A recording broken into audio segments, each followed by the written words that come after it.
Critics of creativity के इस talk show में आप लोगों का हार्दिक स्वागत है।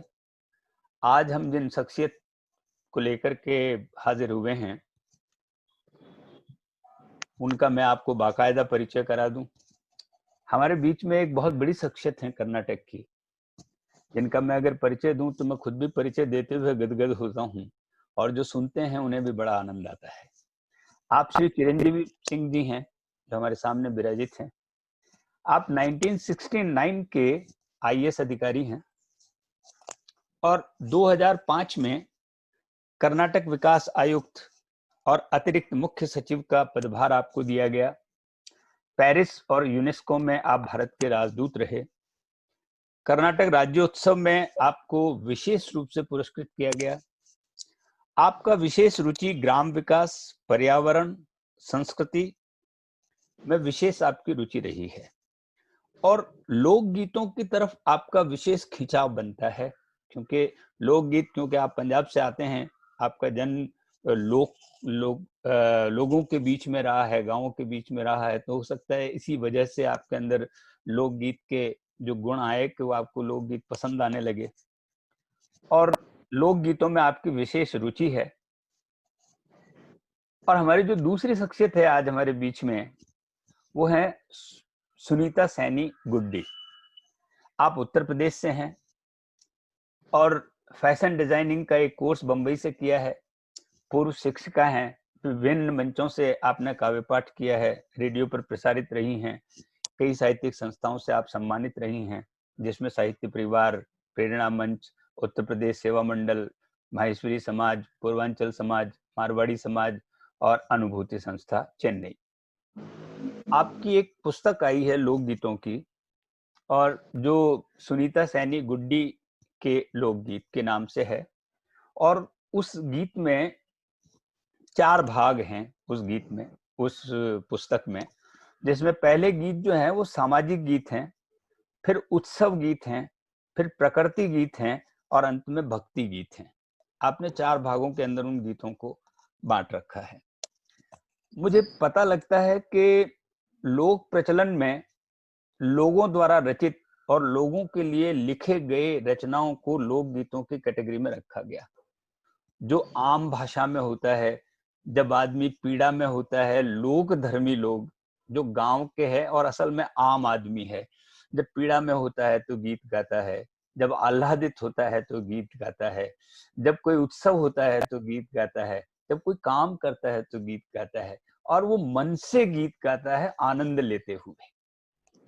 पीड़ा में भी आनंद लेता है, दुख दर्द में भी आनंद लेता है, लेकिन वो गीतों को छोड़ता नहीं है। हम लोग इन गीतों को सुन करके बड़े हुए हैं और आज की विशेषता ये है सुनीता जी की कि सुनीता जी ने लोक रुचि के गीत, वैसे तो लोक गीत जब लिखे जाते हैं तो लोगों को समर्पित हो जाते हैं, और लोक गीतों में अक्सर जैसे बन्ना बन्नी है, लोगों के आह्लाद के गीत हैं, संस्कृति के वाहक हैं लोकगीत। तो ऐसे गीतों को आप रचते रचते अचानक आपने गीतों का सामाजिकरण कर दिया, लोक गीतों को आप वर्तमान परिप्रेक्ष्य में लेकर के आई, इसलिए आपकी ये पुस्तक विशेष हो जाती है। तो जैसे जैसे एक एक दोहा बहुत पहले कहा गया, दोहे बहुत पुरानी परंपरा का दोहा है, लेकिन आधुनिक परिप्रेक्ष्य में अगर दोहे को परिवर्तित कर दिया जाए तो दोहा वर्तमान में काम आने लगता है। जैसे उन्होंने लिखा कि पर घर पगनी मेलणो बिना मान मनवार, पर घर पग नी मेलणो बिना मान मनवार, अंजन आवे देखने सिग्नल रो सत्कार। अब उन्होंने ये कहा कि रेल भी सिग्नल जब झुकता है तो रेल प्रवेश करती है, मतलब हम भी कोई आदमी झुक करके स्वागत करे तो उसके पास में जाएं। ऐसी बात उन्होंने दोहे के अंदर कही। तो ये दोहे का वर्तमान जो है परिप्रेक्ष्य में हुआ। आपने भी लोक गीतों को वर्तमान परिप्रेक्ष्य में लिखा, तो उस गीतों से प्रभावित हम लोग हैं। मैं सबसे पहले चिरंजीवी जी से ये जानना चाहता हूं कि आप प्रशासनिक सेवा में रहते हुए, मुझे पता है कि संस्कृति आपका रुचि का विषय रहा है और लोकगीत संस्कृति के वाहक रहे हैं, ये कैरियर हैं संस्कृति के। तो मैं आपसे जानना चाहता हूँ कि लोकगीतों के बाद में आपका क्या मत है चिरंजीवी जी, और आप कैसे इसके प्रति अपना रुझान महसूस करते हैं? तो मैं जी धन्यवाद, आपने मुझे आमंत्रित किया, लेकिन आपने कुछ ज़्यादा ही तारीफ कर दी, इसका मैं हक पर नहीं नहीं, तारीफ की। मैं कहना चाहता हूँ ये है कि लोकगीत जो है वो जनमानस से उपजे और जनमानस से ही प्रचलित होते हैं, और इनका घेरा इतना विशाल है कि ये जिंदगी के हर मरहले पे आपके साथ है। अब जैसे सुनीता जी उत्तर प्रदेश से हैं, तो उत्तर प्रदेश में बच्चा पैदा होता है तो सोहर गाया जाता है, तो जन्म से लेके आखिर तक। अब जैसे मरण संस्कार के साथ पंजाब में जो गीत गाए जाते हैं उनको अलाहनी कहा जाता है। मेरा ख्याल राजस्थान में, यूपी में, सब जगह सब जगह गीतों की परंपरा रही है। कोई होगा। तो कोई भी जीवन का प्रभाव ऐसा नहीं है जहाँ जीवन से लोकगीत जुड़े न हो, और ये तो हमारी खुशकिस्मती है भारत में कि यहाँ हर प्रदेश के इतने समृद्ध लोकगीत है कि अगर आप उनको संग्रह करना शुरू करें, जैसे एक जमाने में देवेंद्र सत्यार्थी जी ने किए, पूरे देश का उन्होंने भ्रमण, और उन्होंने इसकी एक किस्म से संग्रह करने की नींव डाली, और हर भाषा में, हर प्रांत में ये हुआ। हाँ, विजयदान देसाई जी ने लोक कथाओं का संग्रह किया। जी जी। हाँ, तो हमारा जो लोकयान है, अब जैसे आप देखिए राजस्थान में बिज्जी विजयदान देव, हाँ, विजयदान जी था, जिनका बातों की फुलवारी लोक कथाओं का पूरा संकलन है। बातारी फुलवारी 18 खंडों में उन्होंने, हाँ, उन्होंने लिखा, बिल्कुल। उदयपुर में, राजस्थान में कई ऐसे संग्रह गीतों के आए, पंजाब में आए, उत्तर प्रदेश में आए, और उत्तर प्रदेश में जैसा मैंने कहा कि तो लोकगीतों की और की खान है, जैसे राजस्थान पंजाब सभी में अपने अपने लोकगीत हैं। तो यहाँ बिल्कुल बिल्कुल बिल्कुल कजली है, सोहर है, चैती है, लांगुरिया है, घूमर है, मोरिया है, हिचकी है, ये सब लोक परंपरा के गीत हैं। अब ऐसा है कि लोकगीत जो है एक तरफ तो ये अध्यात्म से जुड़े हैं। हाँ। जैसे ब्रजभूमि में सूरदास जी के पद गीत बन गए हैं। हाँ। राजस्थान में मीरा जी के लोकगीत बन गए, गुजरात में नरसिंह मेहता के, पंजाब में बुल्ले शाह और गुरबानी, और बिल्कुल यहाँ जो कर्नाटक में वचन, हम लोग कर्नाटक में बैठे हैं इस वक्त, जो वचन साहित्य है लोकगीत ही बन गए हैं। बिल्कुल। तो एक तरफ तो ये अध्यात्म से जुड़े हैं, दूसरी तरफ शास्त्रीय संगीत से भी जुड़े हैं। हाँ। तो ये शास्त्रीय संगीत और लोकगीतों का जो संबंध है, इसके बारे में ज्यादा काम तो नहीं हुआ है, फिर भी जो संगीत में रुचि रखने वाले हैं उनको मालूम है कि ये एक निरंतरता है, कंटिन्यूम है, जिसमें आप देखेंगे कि कई लोक शैलियां क्लासिकल वो भी लोक संगीत से ही आए। अब जैसे मांड है राजस्थान का, हाँ, मांड है, संगीत में रखेंगे या लोक संगीत में रखेंगे? हाँ, ये बिल्कुल बिल्कुल सही कह रहे हैं आप। काफी है, मुल्तानी है, पहाड़ी राग है, लोक संगीत से पैदा हुए और शास्त्रीय संगीत में आए। इसी तरह कजरी, चैती, हाँ, और कहरवा कहारों का जो एक लोकगीत, हाँ, बिल्कुल बिल्कुल। और घूमर है, जैसे नृत्य गीत है, घूमर नृत्य गीत है, लेकिन कितना क्लासिकल हो जाता है वो जब गाते गाते गाते गाते। नहीं, मांड है, आपने बहुत सही कहा। तो ये है कि लोक संगीत, तो इसी तरह एक ये जो पुरातन परंपरा है, जिसको कई विद्वान तो ये कहते हैं कि जैसा मैंने किताब के विमोचन के समय कहा कि कुछ पाश्चात्य विद्वान तो ये कहते हैं कि ऋग्वेद की ऋचाएं उस समय के लोकगीत थी हैं। अरे वाह वाह वाह, ये आपकी बात सही है, क्योंकि लोक परंपरा ही आगे बढ़ करके और ये वेदों से निकल करके लोक परंपरा के गीत निकल करके आए होंगे, ऐसा ही हुआ होगा। वो एक जो निरंतर एक हमारी संस्कृति की आप कह लीजिए कि सरिता बह जो रही है है। हाँ हाँ बह रही है, उसमें गुड्डी जी ने अपना नया योगदान दिया है जिसका स्वागत है। बिल्कुल बिल्कुल ये है बिल्कुल। कि जैसे मैंने कहा कि जनमानस से उपजते हैं लोकगीत और जनमानस द्वारा ही प्रचलित होते हैं।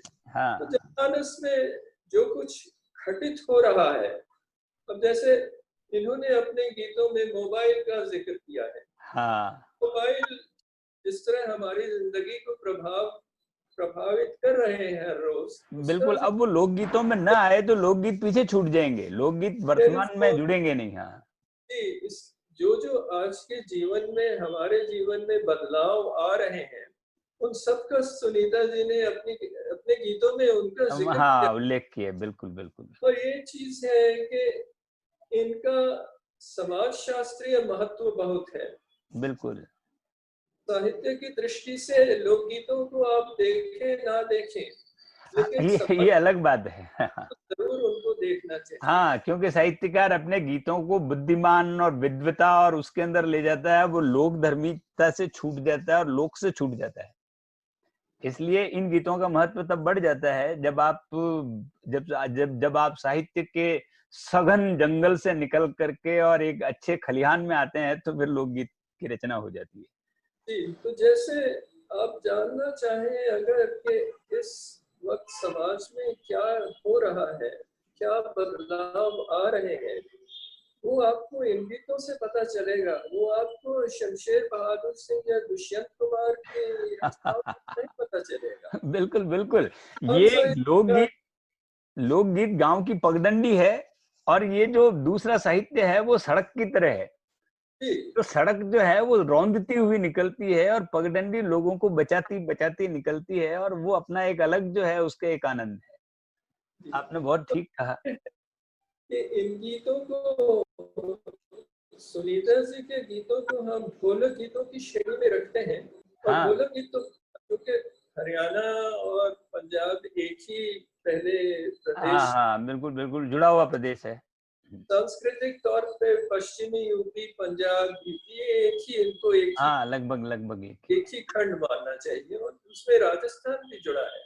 है। बिल्कुल तो पश्चिमी उत्तर प्रदेश, राजस्थान, हरियाणा, पंजाब, इनकी जो लोक संस्कृति है, इनमें बहुत कुछ आपको जो सम्मिलित आपको मिलेगा।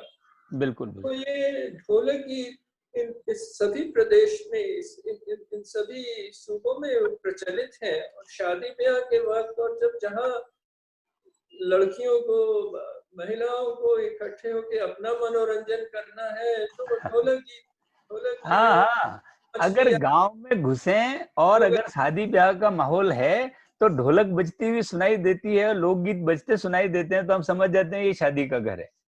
जी और मैंने तो जब भी इनको सुना, मैं एक कवि सम्मेलन में इनके गीत सुन रहा था आंख बंद करके, तो मुझे लगा मैं गांव में पहुंच गया हूँ।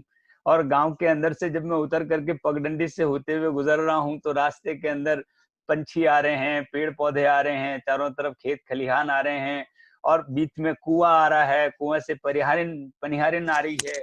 मुझे ऐसा लगा जैसे कि गांव मेरे जहन के अंदर उतर रहा है इन गीतों जी, के माध्यम से। तो वो मैं जो, हाँ आप क्या कह रहे थे? जी, आप कह रहे थे। हाँ, तो मैं ये चाह रहा था कि सुनीता जी से मैं बात करूं और उनसे ये कहूं कि आज के वर्तमान में जब लोक धर्मी रचनाएं छूट रही है और लोग अपने आप को बुद्धिमान और विद्वान कहने के लिए ऐसी साहित्य की तरफ जा रहे हैं जो साहित्य लोगों तक पहुंच नहीं पाता है, लेकिन आपने लोकगीतों को अपने साहित्य का माध्यम चुना, तो आखिर तो आपने कुछ सोचा होगा। आपकी रुचि जो है वो साहित्य में, आप जब कवि सम्मेलन में जाती है, लोग इतने बुद्धिमानी गीत पढ़ते हैं, बहुत साहित्यिक गीत पढ़ते हैं, उसके बीच में आपका लोकगीत एक गांव को परिभाषित करते हुए आता है, तो निसंदेह वो बहुत अच्छा माहौल क्रिएट करता है। लेकिन आपने क्या सोच करके लोक धर्मिता से जुड़ा और लोक गीतों की तरफ आपका रुझान रहा, सुनीता जी? आदरणीय सम्माननीय डॉक्टर प्रेम तन्मय जी, परम आदरणीय चिरंजीव सिंह जी, मैं आप दोनों की उपस्थिति को प्रणाम करती हूँ और आप लोगों का दिल से, तहे दिल से बहुत बहुत स्वागत करती हूँ और बहुत बहुत अभिनंदन करती हूँ। और क्रिटिक्स ऑफ क्रिएटिविटी के जो इस आज पटल पर हम मिले हैं, इस पटल को भी मैं नमन करती हूँ और प्रेम तन्मय जी को बहुत बहुत बधाई और शुभकामनाएं देती हूँ कि इस पटल पर सभी कलाकारों को और साहित्यकारों को एक बहुत अच्छा प्रेरणा स्रोत हम लोगों के लिए ये बन चुका है। काफी चर्चा में सुन चुकी है, मैं भी सुनती हूँ इसको, तो बहुत अच्छा काम किया आप समाज के लिए, बहुत बहुत बधाई। और मैंने लोकगीत लिखने शुरू क्यों किए उसके लिए पहले मैं आपको 4 लाइन सुनाती हूँ, उसके बाद फिर मैं आपको बताऊंगी कि कुछ चेंज ये कैसे आते चले गए।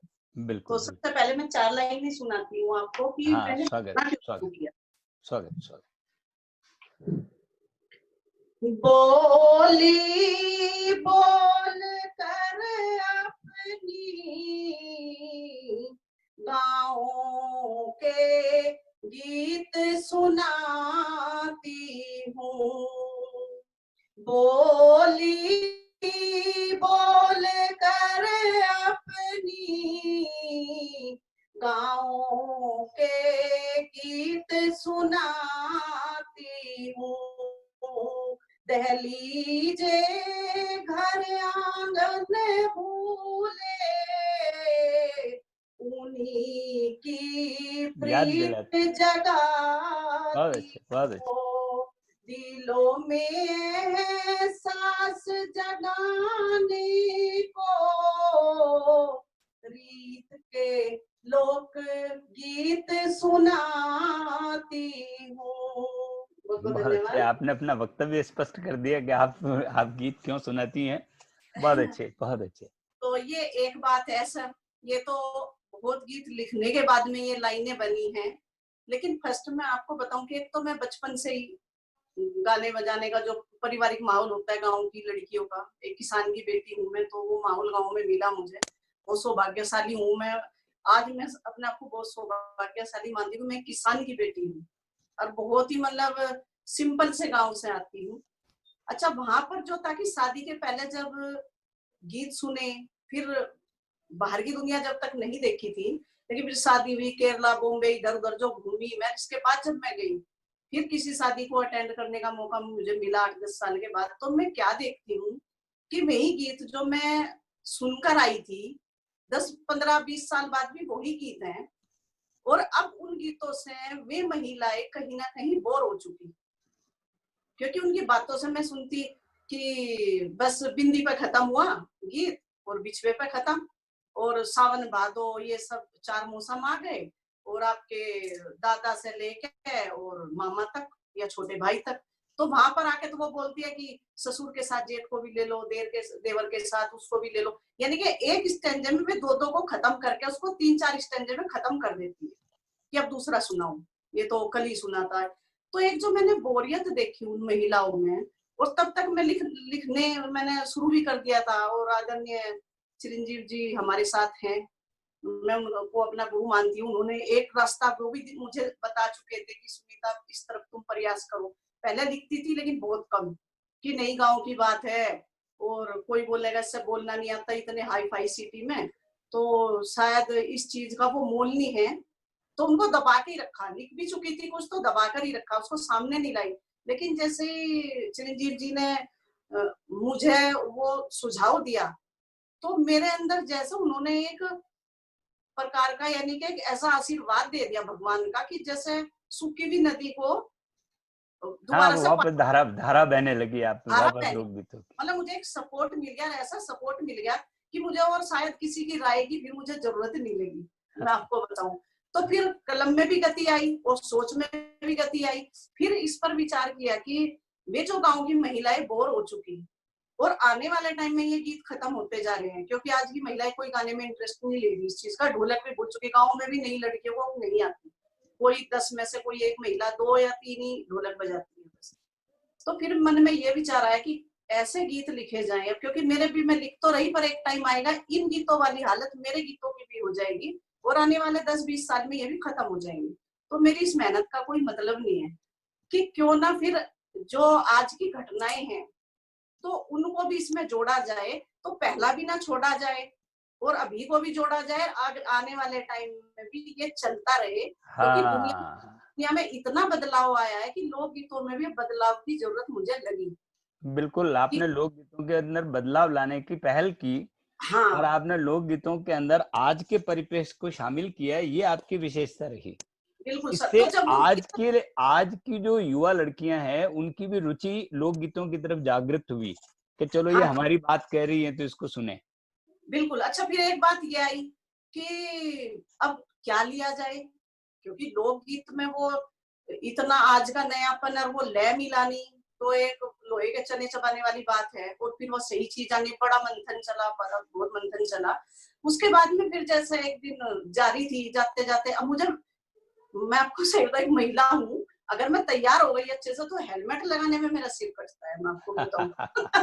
क्योंकि जब आप पार्टी में या गोष्ठी में कहीं भी जा रहे हैं, जैसे हेलमेट उतरा तो पूरा मेकअप का सत्यानाश, तो बड़ा दर्द होता था उस चीज को लेके। तो एक दिन मन से यही लगा, मैं इनको कई बार बोलती हूँ हेलमेट मुझे दुश्मन लगता है, बोलते तो कुछ पकड़ लेगी, फिर चल फाइन भर दूंगा और क्या करूं तेरा मेकअप बचाने के लिए। तो एक दिन वही एक समस्या है तो है अभी महिलाओं के लिए तो बड़ी वो, फिर उसको चलो कि चल इस पे ही मतलब पता नहीं वो कैसा बना, और वो खुद भुगतती थी उसको, वे पूरी समस्या थी, समस्या तो मेरे अंदर थी, तो वो बस शायद कलम ही उठाने की देर थी और आप लोगों का आशीर्वाद। तो जैसे ही सुनाया आप जैसे ज्ञानी लोगों को, तो वो गीत ने तो गति पकड़ ली। तो मैं जरूर जो है इन बातों की तरफ आपका ध्यान जरूर चाहूंगा कि आपने जिन गीतों को अपने अपने लोक गीतों में जिन विषयों को चुना वो बहुत ही मार्मिक थे, और आपने संतुलन और बनाए रखा। आपके गीतों में सहजता से पर्यावरण आया, आपके गीतों में सहजता से हेलमेट आया, आपके गीतों में सहजता से मोबाइल आया, तो एक्सेप्ट कर लिया गया, वो स्वीकार कर लिया गया सबसे। तो मैं अब चाहता हूं कि सुनीता जी आप सबसे पहले हमें जो आपने जो खंड बनाए उनमें से कुछ गीतों को सेलेक्ट करते हैं, और मैं ये चाहता हूं कि आप कहाँ चले गए बागों के मोर।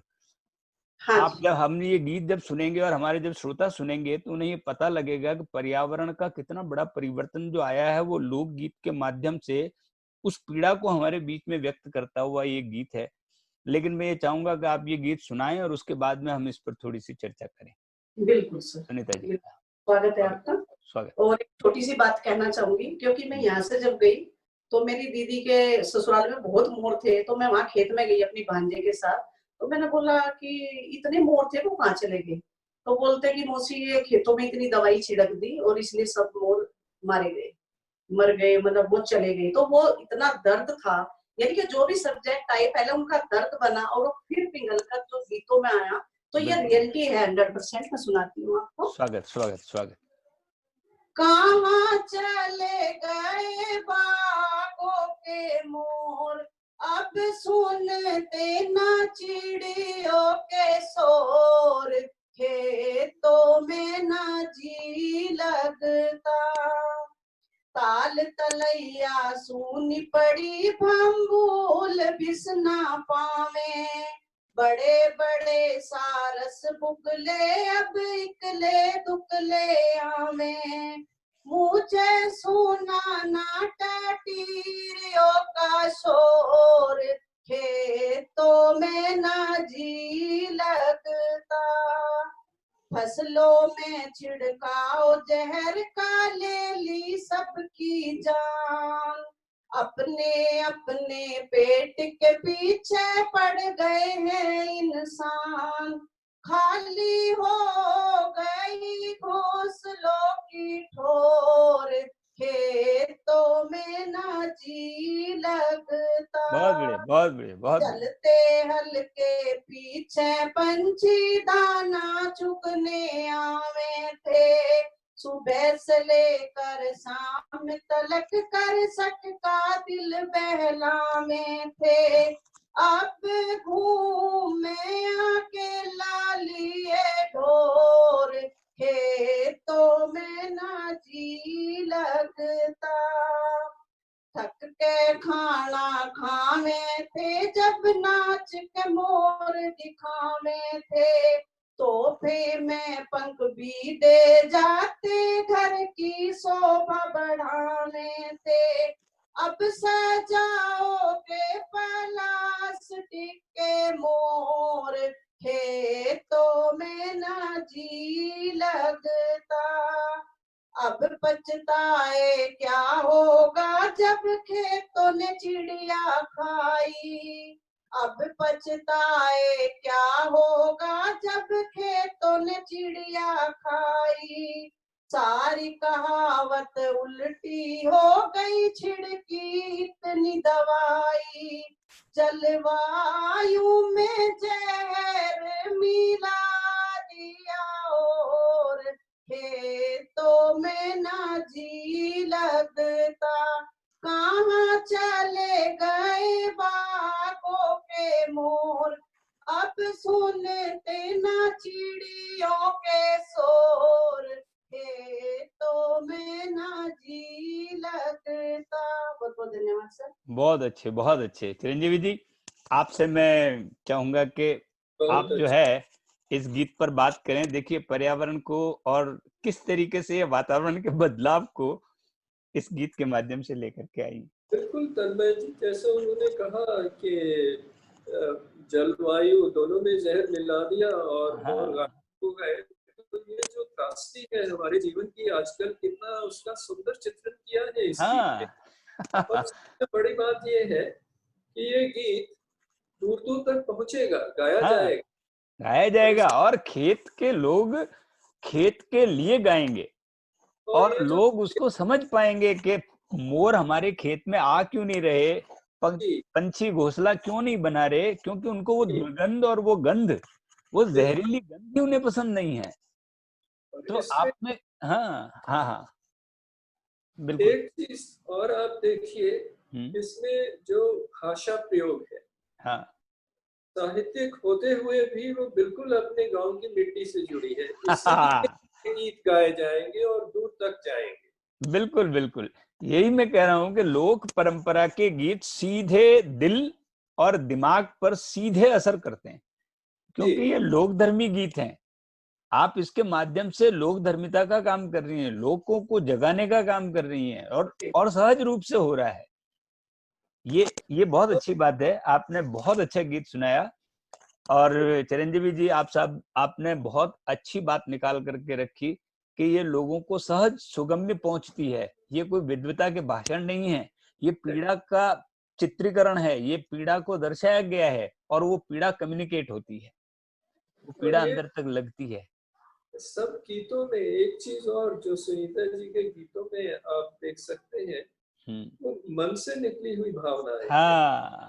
तो बेशक माँ के निधन के बाद, जब माँ बाप के जाने के बाद जो बंटवारा हुआ है, उसका तो दुख है, उसको जो व्यक्त किया है, या जो मोर गायब हो गए हैं और क्या है हवा पानी में, उसका चित्रण है, या और जो जो भी जीवन में घटित हो रहा है वो सब इसके अंदर आया है, निकले हुए भाव है। और भाषा और शिल्प की परंपरा वही है जो हमें गांव की तरफ ले जाती है। इसकी विशेषता ये रहती है कि शिल्प बहुत गुथा हुआ और इसके अंदर कहीं विद्वता नहीं है, बहुत मासूमियत के साथ में ये अपनी बात कम्युनिकेट कर जाती है। इसलिए मैं गीतों को मैं कहता हूँ कि ये दूर तक जाएंगे। हाँ बिल्कुल, हमारी भी शुभकामनाएं हैं। और इस शो के अंदर मैंने इनको बुलाने का जो है कारण भी ये रहा कि इस लोक परंपरा के गीतों को एक बड़ा जो है मंच तक पहुंचने की जरूरत है। जब हम लोग इसे आगे जाकर के ले जाएंगे तो ये गीत वहां तक पहुंचेंगे, और आप जैसी शख्सियत इसमें आकर के और इस बात पर मोहर लगाएगी कि इन गीतों का महत्व कितना महत्व है, तब जाकर के उन बुद्धिमान लोगों के इस दिमाग के अंदर ये चीज घुसेगी कि इन चीजों के महत्व को कम करके नहीं आंका जा सकता है। मैं सुनीता जी आपको दूसरे गीत के लिए निमंत्रित करता हूं कि मैं जानता हूं कि पीड़ा को व्यक्त करने के लिए लोक गीतों के अंदर जैसे विरह है, वेदना है, श्रृंगार है, सब चीजों में आया है। सूती थी रंग महल में, ऐसे गीत आए हैं, बहुत सारे गीत आए हैं जिनके अंदर विरह की वेदना हुई है, लेकिन परिवार के टूटने की वेदना का गीत अगर कोई लिखता है तो सुनीता सैनी लिखती हैं, और वो उस दर्द को कैसा जीती हैं और कैसे वो अपने परिवेश के अंदर सबको बांध लेती हैं इस गीत के माध्यम से और पीड़ा को शब्द देती हैं।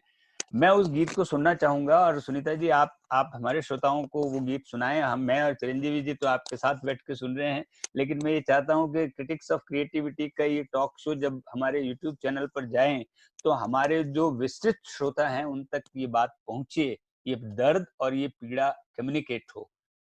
आप इस गीत की तरफ आइए सुनीता जी, मैं आपको आमंत्रित करता हूँ। माँ के बाद मायका। बहुत बहुत शुक्रिया सर। और क्रिटिक्स ऑफ क्रिएटिविटी के जो पटल से आज जुड़कर मेरा भी खुशी भी हो रही है, और बहुत अपने आप पर ये हो रहा है कि आप दोनों को सामने बैठे देखकर कि शायद कुछ लिखा ही गया होगा, शायद अगर जो मैं आज आपके साथ इस पटल पर हूँ। अब थोड़ा विश्वास हो रहा है मुझे आज। और चलिए, ये भी एक हकीकत है। और एक बेटी के लिए माँ का बहुत बड़ा मेहनत होता है, और माँ बनकर मैंने वो अनुभव किया है। जब मतलब मेरे माँ बनने के बाद ही मेरी माँ एक्सपायर हुई थी, जब मैं केरल से गई तो देखे कि ये बिल्कुल वही सीन है एकदम। स्वागत। तेरे पीछे जब मैया मैं तेरे आंगन आई थी, तेरे पीछे जब मैया मैं तेरे आंगन आई थी, देख दीवार पे फोटो लटकी खिड़की भर भर रोई थी, सिर पर हाथ न फेरे कोई, दर भी सूना सूना था, तेरे बाद किसी ने ना माँ मेरी बाट ही जोही थी, तेरे पीछे जब मैया मैं तेरे आंगन आई थी,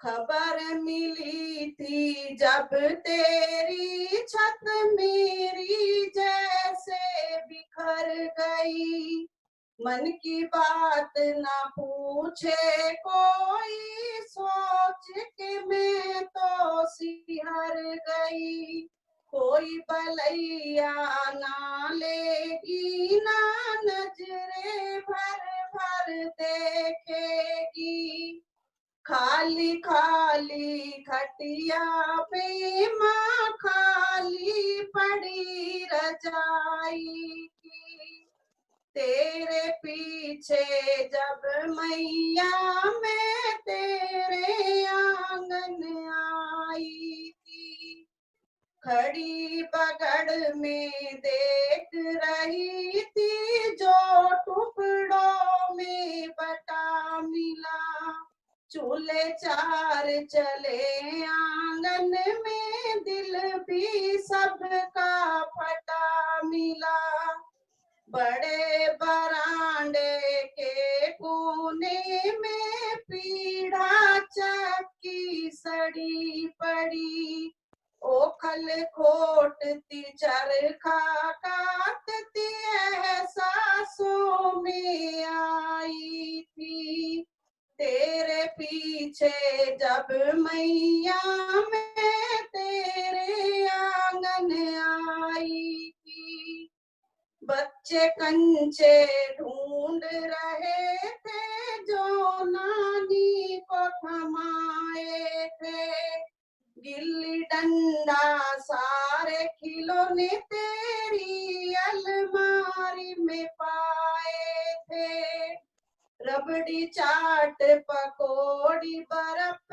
वाले को बच्चे देख रहे, पिछली बार हमारी नानी ने हमको चाट खिलाई थी, तेरे पीछे जब मैया मैं तेरे आंगन आई थी, लकड़ी का संदूक खोल भाभी ने मुझे दिखाया था, बांट लिया था सबने वो जो जिसके हिस्से आया था। जोड़ती रहती थी माँ पैसे मेरी विदाई करने को, जोड़े हुए नोटों की पोटली भैया ने मुझे थमाई थी। तेरे पीछे जब मैया मैं तेरे आंगन आई थी, मेरे आने से पहले ही मेरी खबर सभी को देती थी। घर आंगन लिपवा कर चूड़ी कपड़े वाले को बुलाती थी। कभी बीमार हुई जो गोदी में सर रख कर सहलाया, माँ तेरा हाथ फेरना सिर पर सबसे बड़ी दवाई थी। तेरे पीछे जब मैया मैं तेरे आंगन आई थी। बहुत बहुत धन्यवाद सर। बहुत अच्छे, बहुत अच्छे, बहुत क्या पीड़ा की अभिव्यक्ति थी। बहुत अच्छा सुनीता जी। और चिरंजीवी जी, आप जो है इस परिवेश को देखिए कि इन्होंने उस घर के जिस परिवेश को बताया है, ये हमारी संस्कृति के कल्चर को आज के बच्चों को दिखाने का सबसे अच्छा तरीका है कि घर में क्या क्या चीजें हुआ करती थी, घर में कहाँ पर कैसे सहेज करके चीजें रखी जाती थी, क्या जो है वो ये सब चीजें मैं आपसे कहूंगा कि आपने इस गीत के माध्यम से जो आपके विचार मन में आए होंगे वो व्यक्त करें। मैं आपसे निवेदन करता हूँ चिरंजीवी जी। बिल्कुल आपने सही कहा तन्मय जी। और दूसरी बात ये है कि ये घर घर की कहानी सुनाई है इन्होंने, हर गांव के ये समझिए एक कहानी है। और माँ और बेटियों का जो संबंध है इसके बारे में तो हिंदुस्तान की हर भाषा में गीत है। और पंजाबी का एक गीत याद आ रहा है जिसमें माँ बेटी के बारे में वो कहते हैं कि माँ और बेटियों की जो दोस्ती है वो तो कहर से टूटती है। तो वो कहर टूटने वाली बात ही है जब बेटी माँ के बाद घर जाती है और घर को इस तरह बटा हुआ देखती है। तो ये भी जैसे संयुक्त परिवार जो उनका टूटे, उनका जो टूटना शुरू हुआ, तो ये उसकी भी तस्वीर है। हाँ, और इसीलिए मैं हमेशा ये कहता हूँ कि इनके गीतों में जो जो हमारे बदलाव आ रहे हैं समाज में, हाँ, वो सब स्पष्ट दृष्टिगत होते हैं।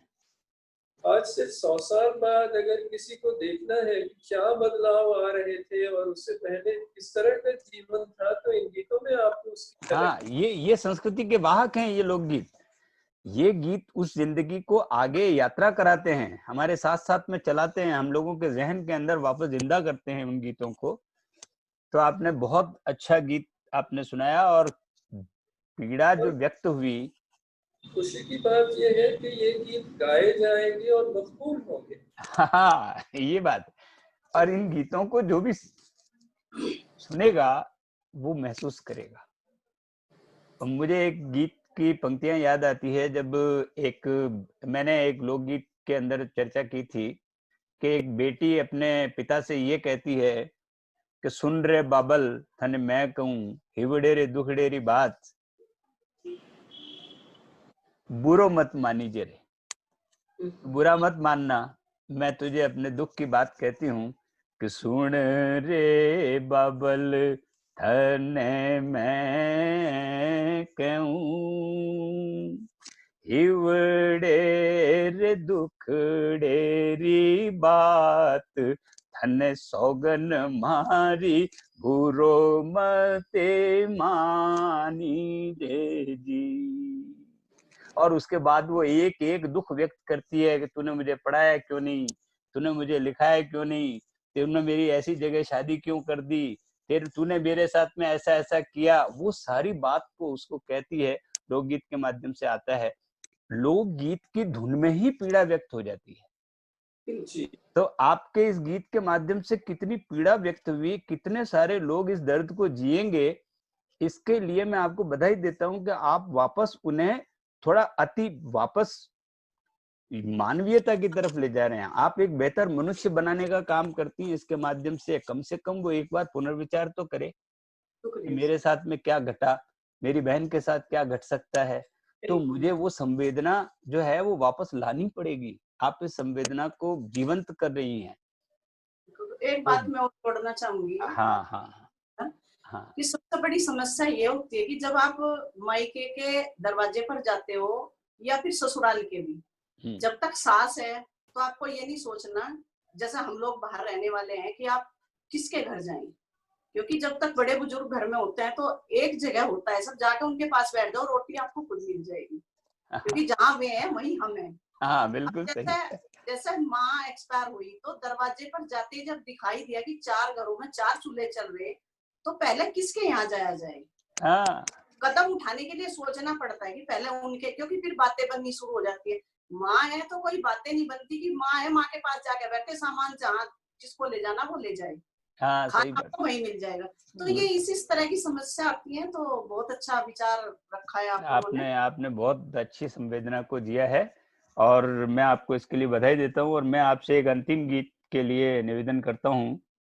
जैसा कि मैंने कहा कि आपके लोक गीत जो है आह्लाद जो है वो आनंद देने वाले भी होते हैं, व्यंग्य करने वाले भी होते हैं और परिस्थितियों के साथ में ढलने वाले भी होते हैं। तो आपने जैसे हेलमेट का जिक्र किया था, तो मुझे वो गीत जो है मैं चाहता हूं कि वो श्रोताओं तक जाए कि हेलमेट एक महिला के लिए कैसे जी का जंजाल हो गया है और कैसे वो एक दुश्मन हो गया है, उसकी व्यक्तिगत समस्याएं उस हेलमेट के साथ साथ में क्या क्या हैं।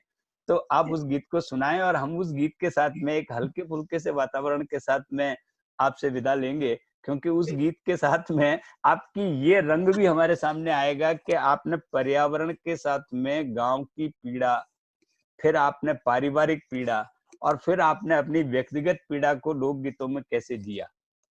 तो आप इस गीत को भी हम लोगों को सुनाएं। बिल्कुल सर, स्वागत है आप दोनों का। स्वागत स्वागत स्वागत। और जिंदगी में सभी रंग होते हैं और सभी रस, जैसे हमारे यहाँ तो 9 रसों की एक बिल्कुल बिल्कुल आप सही कह रहे हैं। सभी रस परोसे हैं इसमें। तो हल्के इसलिए फुल्के हाँ धीर गीत भी है। और ये जैसा हेलमेट वाला गीत है, इसी तरह मोबाइल फोन के बारे में हाँ मोबाइल का भी गीत बहुत अच्छा है। अचार का एक गीत बहुत अच्छा है। हम हेलमेट सुन लेते हैं पहले और फिर देखते हैं। हाँ मुझे एहसास हुआ जैसे मेरे हर गीत के ऊपर आज दो ISI मार्क एक साथ लग रहे हैं। मतलब आज से शायद और हौसला बढ़ जाएगा और ये छोटी सी कलम को इतना मान लिया आप लोगों ने, तो सच में ही मतलब और विश्वास भर गया आज मेरे अंदर। बहुत अच्छा। चलिए आपकी पसंदीदा गीत सुनाती हूँ मैं। स्वागत स्वागत। कैसे पहनूं भारी सेट, कई बार हुई अपसेट, दुश्मन लागे हेलमेट। कैसे पहनूं भारी सेट, कई बार हुई अपसेट, दुश्मन लागे हेलमेट।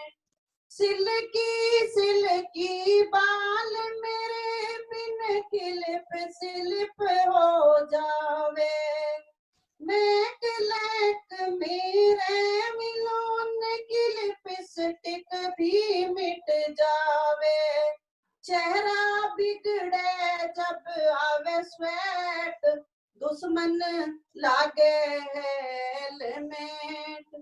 विंडो शॉपिंग करना पाऊं उलझन में ना सूझे, जब तक बोलूं रुको पिया वो निकल के आगे पूछे, पढ़ना पाऊं सेल्स अपडेट, दुश्मन लागे हेलमेट। बहुत बढ़िया, बहुत बढ़िया। झांक झांक सजना भी सिग्नल पे देखे था मिरर, झांक झांक सजना भी सिग्नल पे देखे था मिरर। ऐसा लगता था अब तक उतरा न प्यार का फीवर, याद आवे था जब भी मेट, दुश्मन बहुत अच्छे, बहुत लागे अच्छे, हेलमेट। बहुत बढ़िया। हाथ कमर में डाल न पाऊं हेलमेट टकरावे, जब जब मारे ब्रेक पिया अब बस गुस्सा ही आवे, दिल चावे फिर हो रेप्लिकेट, दुश्मन लागे हेलमेट। भूल गई तो पुलिस देख कर प्राण से मेरे सूखे, चुप चुप के जाना भी चाहूं यम से कम ना दिखे, आने जाने में कर देवे लेट, दुश्मन लागे हेलमेट। बहुत बढ़िया, बहुत बढ़िया, बहुत बढ़िया। और घूंघट के जाते ही ने जाने ये कहाँ से आया, घूंघट के जाते ही ने जाने ये कहाँ से आया, पहले बंदिश कम थी क्या जो सिर में यो भलवाया, ब्यूटी पे लगा दिया जैसे वेट, दुश्मन लागे हेलमेट। बहुत बढ़िया, बहुत बढ़िया।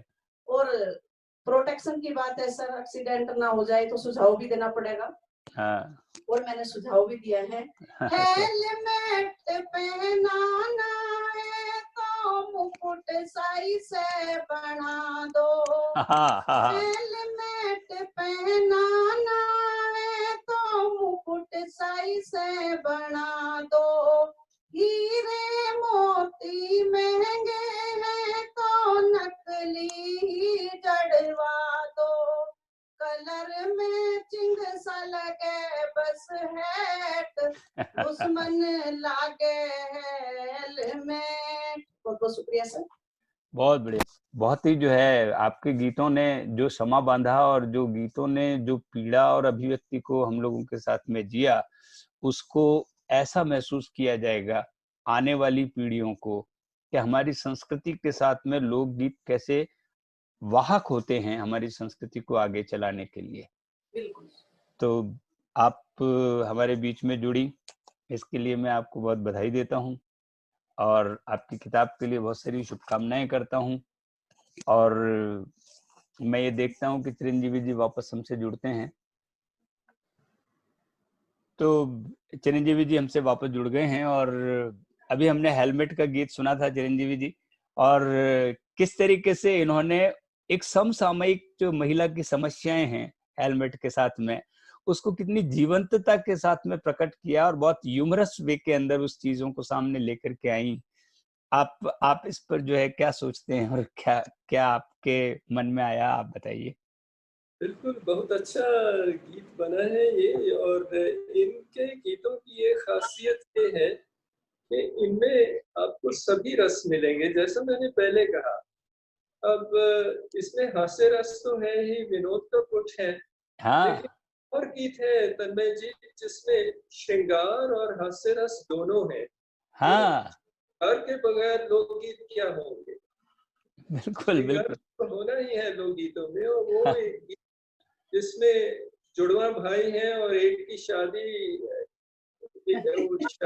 के बाद एक तो फौज में है और दूसरा, दोनों फौज में, घर आता है तो बीवी समझती है मेरा पति आ गया। हाँ, वो भी इनका व्यंग्य बहुत अच्छा गीत था वो भी।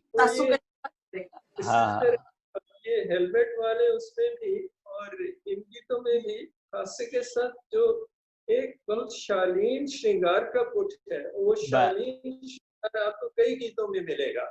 हाँ, वो एक मुझे खास चीज लगी इन गीतों की। इनके बनने के गीतों में, इनके जो बन्ना बन्नी है उसके अंदर जो सहज श्रृंगार आता है, जो सहज श्रृंगार है, जो कि अश्लीलता की तरफ नहीं जाकर के और एक सहज गुदगुदी सा पैदा करता है, वैसे गीत भी आपके जो लोकगीतों के अंदर आते हैं। तो आज हमने इनके विभिन्न रंगों को देखा और आप क्रिटिक्स ऑफ क्रिएटिविटी के अंदर आप आई और आपकी पुस्तक पर आदरणीय चिरंजीवी जी ने बातचीत की। तो हम जो है इन गीतों के माध्यम से आपको बहुत बधाई देते हैं और आपको इस बात के लिए बहुत बहुत धन्यवाद करते हैं कि आप हमारे शो में आए। और ये शो हमारा जो है आप लोगों के, क्योंकि हमारा पर्पस भी क्रिटिक्स ऑफ क्रिएटिविटी, आपने जो क्रिएशन किया है उसका सही विश्लेषण हमारे बीच में किया जाए। तो आज विश्लेषक के रूप में हमारे बीच में एक विद्वान व्यक्तित्व चिरंजीव सिंह जी थे और एक लोक गीत को रचने वाली हमारे बीच में सुनीता जी थी। तो मैं आप दोनों का बहुत बहुत धन्यवाद करता हूँ, आप हमारे बीच में आए और इस शो को जो है कामयाब किया। मैं आपका बहुत बहुत धन्यवाद और शुक्रिया करता हूँ। नमस्कार। बहुत बहुत धन्यवाद तन्मय जी, आपने मौका दिया एक दफा फिर से इन गीतों को सुनने का। और मैं धन्यवाद कहना चाहूंगी कि आप दोनों ही कहीं ना कहीं सूत्रधार हैं इस किताब के भी। गीत सुनना तो दूर की बात है, आपने एक एक शब्द को प्यार दिया है और उसको मतलब मेरे अंदर एक अलग सा उत्साह पैदा किया है, हौसला दिया है मुझे, और मैं काफी कुछ लिख चुकी, भविष्य में आपके सामने आता रहेगा। बिल्कुल, लोक गीतों को इससे नया रुझान मिलेगा, लोक गीतों को लिखने की तरफ लोग प्रेरित होंगे, लोक गीतों को सुनने की तरफ लोगों का मन करेगा। तो मैं आपको बहुत बधाई देता हूँ। और बिल्कुल आप दोनों के आने से आज की चर्चा से मैं बहुत ज्यादा खुश हूँ, क्योंकि जिनकी वजह से जिनको मैं गुरु मानती हूँ अपना लोकगीतों का, जिन्होंने मुझे इस तरफ यू टर्न दिया है हौसले के साथ कि अब डरने की जरूरत नहीं। और ये मेरा भी सौभाग्य है आज कि चिरंजीवी जी हमारे इस टॉक शो के अंदर आए। जब हम किसी ऐसे विषय को लेंगे, किसी गहन विषय को लेंगे, तो हम ये चाहेंगे चिरंजीवी जी आप हमारे साथ में फिर उपस्थित हों। जिस समय हमें और किसी विषय पर बात करने की जरूरत पड़ेगी तो हम आपको फिर जो है आमंत्रित करेंगे और आप हमारे बीच में होंगे। बहुत बहुत धन्यवाद। नमस्कार। बहुत बहुत बधाई आपको, बहुत नमस्कार। धन्यवाद।